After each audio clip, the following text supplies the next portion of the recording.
Good morning, students. Class 7th Hindi. Open your textbook. Part 2 आत्मकथा, page number 9। Page number 9। पिछली class में हमने पढ़ा कि लेखक ने क्या बताया था कि खत सुधारने के लिए लेखन कला क्या है, बहुत ही आवश्यक है। तो वो बच्चों को क्या राय देते हैं कि पढ़ने के साथ साथ आपको लेखन कला का अभ्यास भी करना चाहिए। यदि अक्सर लिखना अच्छे से सीखोगे तो आपकी लेखन कला में जो है काफ़ी सुधार होगा। अब आगे, संस्कृत मुझे रेखागणित से भी अधिक मुश्किल मालूम पड़ी। लेखक जो है अभी संस्कृत के बारे में बात कर रहे हैं। वो कह रहे हैं कि मुझे रेखागणित जो है उससे भी ज़्यादा संस्कृत जो है मुश्किल यानी बहुत ही ऐसे भारी लगी। रेखागणित में तो रटने की कोई बात ना थी, परंतु संस्कृत में मेरी दृष्टि में सब रटना था। रेखागणित गणित का ही एक पार्ट है, तो उसमें वो बोल रहे हैं कि उसमें रटने की या बार बार उस चीज़ों को याद करने की ज़रूरत नहीं पड़ती थी। लेकिन संस्कृत एक ऐसा विषय है जिसमें उनको लगता है कि रटने की यानी बार बार उनको याद करने की, दोहराने की ज़रूरत है।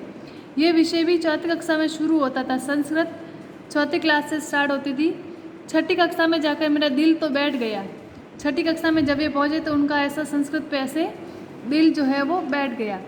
संस्कृत शिक्षक बड़े सरल आदमी थे। उनके संस्कृत के जो भी टीचर्स थे वो बड़े अच्छे और सरल आदमी थे।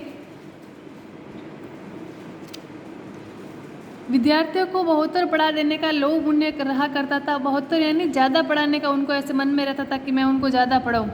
संस्कृत वर्ग और फारसी वर्ग में एक प्रकार की प्रतिस्पर्धा थी। उस टाइम उनके संस्कृत की क्लास और फारसी क्लास में से प्रतिस्पर्धा यानी कंपटीशन था। फारसी के मौलवी साहब नरम आदमी थे, शांत स्वभाव के थे। फारसी पढ़ाने वाले मौलवी साहब, विद्यार्थी लोग आपस में बातें करते थे कि फारसी बड़ी सरल है। विद्यार्थी जो आपस में बातें करते थे कि फारसी जो सब्जेक्ट है वो बहुत संस्कृत से ज़्यादा अच्छा है या सरल सब्जेक्ट है। और मौलवी साहब भले आदमी हैं, मौलवी साहब भी बहुत अच्छे आदमी हैं। विद्यार्थी जितना याद करता है उतने पर ही वह निभा लेते हैं। जितना याद करते हैं बच्चे उतने पर भी वो निभा लेते हैं। बालकोचित यानी बाल्यावस्था में स्वभाव सहज होने की बात से मैं ललचाया और एक दिन फारसी के दर्जे में जा बैठा। बाल्यावस्था थी, इतनी समझ नहीं थी लेखक को, तो उस स्वभाव में वो क्या है, एक दिन उनका मन हुआ कि मैं फारसी की क्लास में जाके बैठूं, और वो एक दिन संस्कृत की क्लास छोड़ के फारसी क्लास में जाके बैठ गए। संस्कृत शिक्षक को इससे दुख हुआ। संस्कृत वाले टीचर को उससे क्या हुआ, दुख हुआ। उन्होंने मुझे बुलाया और कहा तुमको जो कठिनाई हो सो मुझे बताओ। लेखक को उन्होंने बुलाया, उनके टीचर्स ने बोला तुम्हें जो भी प्रॉब्लम हो, कठिनाई हो, वो मुझे बताओ। मैं तो समस्त विद्यार्थियों को अच्छी संस्कृत पढ़ाना चाहता हूँ। आगे चलकर तो इससे उसमें रस की घूंट मिलेगी। ठीक है, उनके शिक्षक क्या कह रहे हैं कि मैं जो है विद्यार्थी को अच्छी संस्कृत पढ़ाना चाहता हूँ, तो उसमें तुम्हें रस की घूंट यानी आनंद आएगा पढ़ने में। तुमको इस तरह निराश ना होना चाहिए। संस्कृत को लेकर तुम्हें ऐसे हताश और निराश नहीं होना चाहिए। तुम फिर मेरी कक्षा में आकर बैठो। उनको वापस बोला कि तुम वापस फारसी कक्षा छोड़ के संस्कृत कक्षा में आकर बैठो। मैं शर्मिंदा हुआ। लेखक को ऐसा थोड़ा शर्मिंदगी हुई। शिक्षक के प्रेम की अवहेलना न कर सका। आज मेरी आत्मा कृष्ण शंकर मास्टर का उपकार मानती है।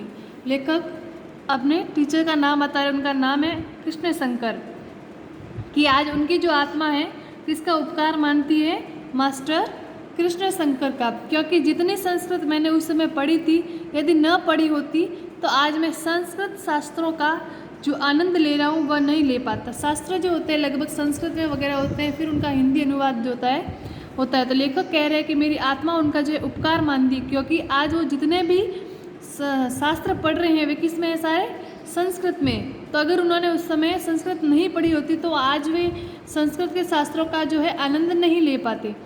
बल्कि मुझे तो इस बात का पश्चाताप रहता कि अधिक संस्कृत न पढ़ सका, क्योंकि आगे चलकर मैंने समझा कि किसी बालक को संस्कृत का अच्छा अध्ययन के बिना न रहना चाहिए। और उनको अगर नहीं पढ़ते तो उनको फिर ऐसे पश्चाताप रहता कि मैंने संस्कृत नहीं पढ़ी। तो वो कह रहे हैं कि बालकों को अच्छे अध्ययन के लिए संस्कृत भी पढ़ना चाहिए। अब तो मैं मानता हूँ कि भारतवर्ष में उच्च शिक्षण क्रम में मातृभाषा के उपरांत राष्ट्रभाषा हिंदी, संस्कृत, फारसी, अरबी और अंग्रेजी के लिए भी स्थान होना चाहिए। उस समय जो है अंग्रेजी का वगैरह इतना चलन नहीं था। तो लेखक कह रहे हैं भारतवर्ष में उच्च शिक्षा, अच्छी शिक्षा के क्रम में मातृभाषा के उपरांत, मातृभाषा हमारी जो भी है उसके उपरांत राष्ट्रभाषा हमारी हिंदी, संस्कृत, फारसी, अरबी और अंग्रेजी को भी स्थान देना चाहिए। इतनी भाषा की गिनती से किसी को डरने की ज़रूरत नहीं है। हालांकि बहुत सारी भाषाएं हैं तो इसमें डरने की कोई ज़रूरत नहीं है। यद्यपि विधि पूर्वक भाषाएं पढ़ी जाए तो सब विषयों पर अध्ययन अंग्रेजी के द्वारा कराने का बोध हम पर न हो तो पूर्वोक्त भाषाएं भार रूपी न मालूम हो, बल्कि उनमें बड़ा रस आने लगे। अगर समय अनुसार विधि पूर्वक सभी भाषाओं को पढ़ा जाए तो सब जो है समझ में आ जाती है और हमें भार भी नहीं लगता है। फिर जो एक भाषा को विधि पूर्वक सीख लेता है, एक भाषा को जो भी चाहे वो हिंदी हो, इंग्लिश हो या संस्कृत हो, एक भाषा को विधि पूर्वक अच्छे से समझ लेता है, सीख लेता है, तो उसे दूसरी भाषाओं का ज्ञान सुगमता से हो जाता है। सुगमता यानी सरलता से एकदम हो जाता है। सच पूछिए तो हिंदी, गुजराती, संस्कृत इन्हें एक ही भाषा मानना चाहिए। यही फारसी और अरबी के लिए कह सकते हैं कि लेखक कह रहा है कि हिंदी, गुजराती, संस्कृत इन्हें एक ही भाषा मानना चाहिए और फारसी और अरबी को तो हम अलग कह सकते हैं। ठीक है, आज हम इतना ही पढ़ेंगे। Okay, thank you.